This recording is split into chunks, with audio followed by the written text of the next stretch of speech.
27 अक्टूबर 1947 को हिंदुस्तानी फौज सुबह सुबह श्रीनगर की ओर रवाना हुई।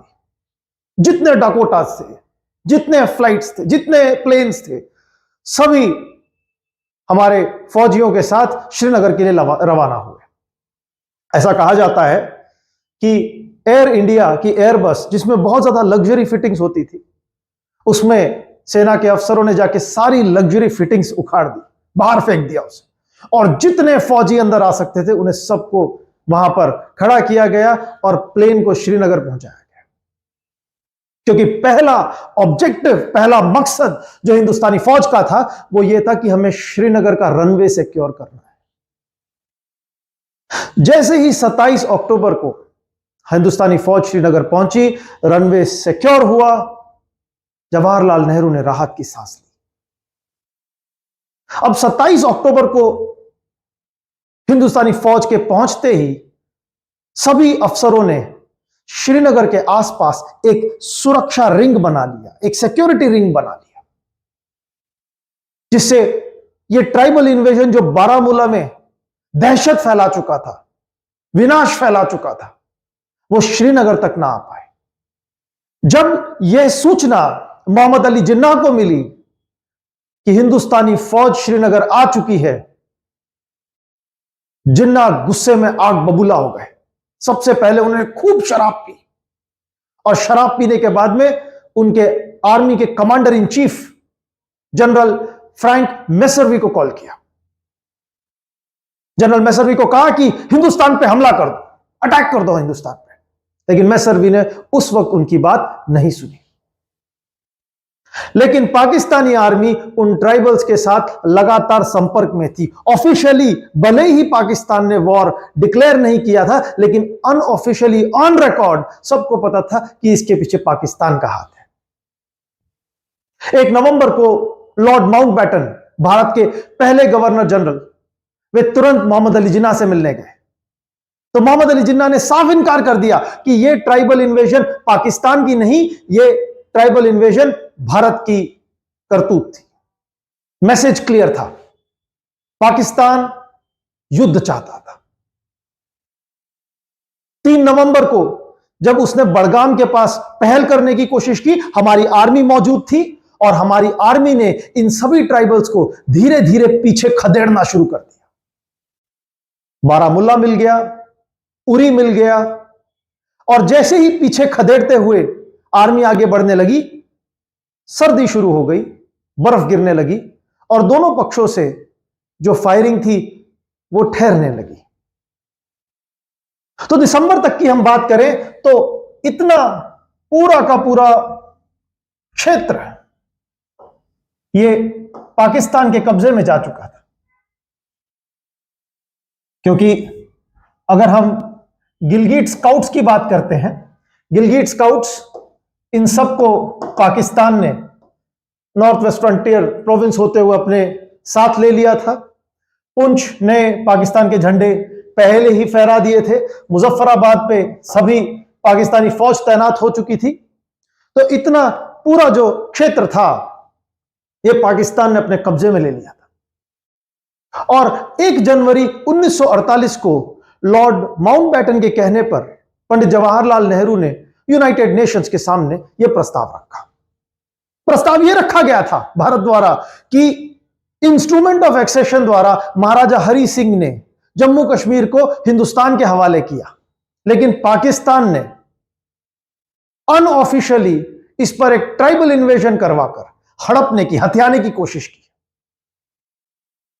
पाकिस्तान का कहना था कि यह ट्राइबल इन्वेजन उसकी खुद की करतूत नहीं, बट महाराजा की करतूत थी और ये सभी ट्राइबल्स अपने मुस्लिम भाइयों की जान बचाने के लिए जम्मू कश्मीर आए।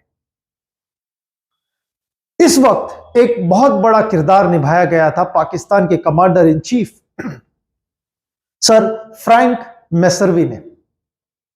Sir Frank Messervy British counterpart से मिले। इनका नाम था फिलिप नोयर बेकर। उन्होंने कहा कि लॉर्ड माउंटबेटन प्रो इंडिया हो चुके हैं। उनकी सभी राय बायस्ड है हिंदुस्तान की तरफ।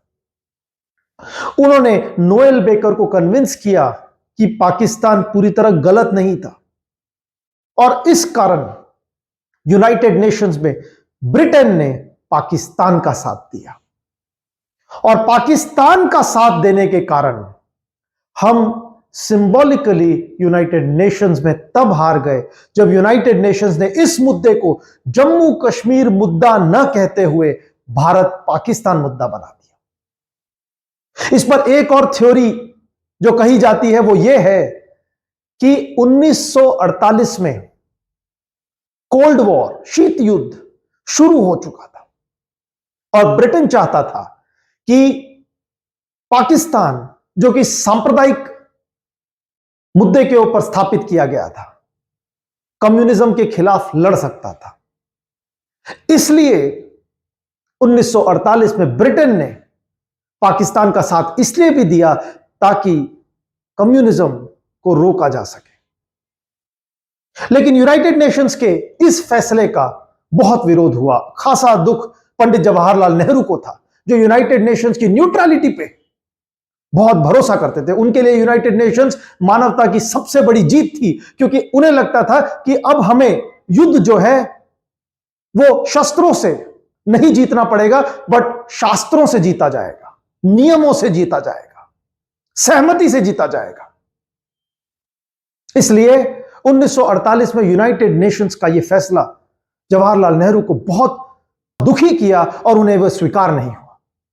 मार्च 1948 में मेहरचंद महाजन को हटाकर जम्मू कश्मीर में शेख अब्दुल्ला को वजीर बनाया गया और भारत और पाकिस्तान की सेनाओं ने वापस युद्ध आरंभ कर दिया। पाकिस्तान लगातार कहता रहता था कि भारत हिंदुओं का राष्ट्र है और पाकिस्तान मुसलमानों का राष्ट्र है, और यह भारत पाकिस्तान का युद्ध हिंदुओं और मुसलमानों का युद्ध है। लेकिन पाकिस्तान को तब मुंह की खानी पड़ी जब हिंदुस्तान के एक आला अफसर ब्रिगेडियर उस्मान ने फरवरी में पाकिस्तान को हराया, पाकिस्तान फौज के सभी इरादों को नाकाम कर दिया। इतना फ्रस्ट्रेट हो गई पाकिस्तान कि यहां आजाद कश्मीर की जो उन्होंने फौज तैयार की थी, मेजर जनरल कियानी, ये सब ने ब्रिगेडियर उस्मान को काफिर करार कर दिया, उनके ऊपर 50,000 रुपए का इनाम घोषित कर दिया, सारे हथकंडे अपना लिए, लेकिन वो ब्रिगेडियर उस्मान के स्पिरिट को तोड़ नहीं पाए, उस जज्बे को तोड़ नहीं पाए।